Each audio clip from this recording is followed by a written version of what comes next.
अब तक हमारे मथुरा वृंदावन के धर्मगुरु पब्लिक को ठगने का काम करते थे, लेकिन हमारे मथुरा वृंदावनों को पटकनी मध्य प्रदेश वालों ने दे दिया।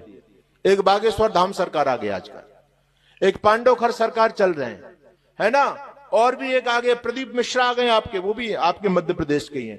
ये बड़े बड़े पाखंडी, बड़े बड़े ब्रांड नेता, हिंदू धर्म की पहचान जिनसे होती है, वो सारे के सारे मध्य प्रदेश की भूमि में पैदा हुआ, और सारे के सारे पाखंडी। प्रदीप मिश्रा क्या कह रहे हैं कि अगर तुमने एक साल भर में एक अक्षर भी किताब का नहीं पढ़ा है, चिंता करने की कोई आवश्यकता नहीं है।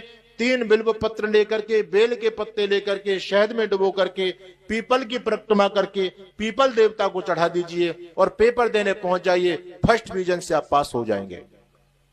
ये कौन कह रहे हैं? ये प्रदीप मिश्रा, जिसकी कथा में लाखों लाखों लोगों की भीड़ हो रही है। अच्छा बताओ, ये देश को किधर लेकर के जा रहे हैं?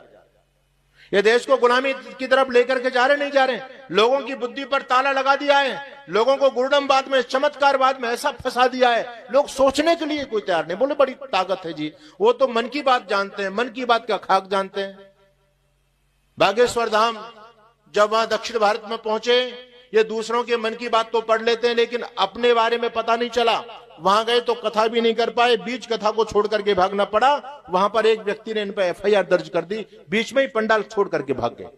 ये दूसरों का भविष्य बता रहे हैं, इनको अपना भविष्य नहीं पता क्या? सोचने की आवश्यकता है। बहुत ज्वलंत मुद्दा मैं आपके बीच में रख रहा हूं। हो सकता है आप लोगों को इन बातों पर अभी कम यकीन होगा, लेकिन आने वाले समय में जब आप अपनी दुर्गति देखते हैं, धर्म की पतन की, दिन प्रतिदिन पतन हो रहा है, ये पाखंड चरम सीमा पर बढ़ता चला जा रहा है। जगह जगह कथाएं हो रही हैं, लोगों को उल्लू बनाया जा रहा है। कोई भूत प्रेत के नाम से, कोई जिन्न पिशाच के नाम से, कोई शनि राहु केतु के नाम से, कोई वास्तु शास्त्र के नाम से, तो कोई ज्योतिष शास्त्र के नाम से पब्लिक को ठगने का काम कर रहा है। आजकल हमारी माताएं बहनें, आजकल के नौजवानों को अपने बाहुबल पर विश्वास नहीं रहा, अपने कर्म पर विश्वास नहीं है, भाग के पीछे भाग रहे हैं। अरे उनको ये नहीं पता, भाग्य तो भले लोगों कर्म से बनता है।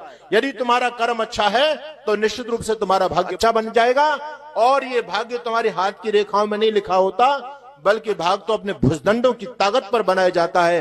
अपने कर्म पर विश्वास रखो, किसी भी पाखंडी के चक्कर में फंसने की आपको आवश्यकता नहीं।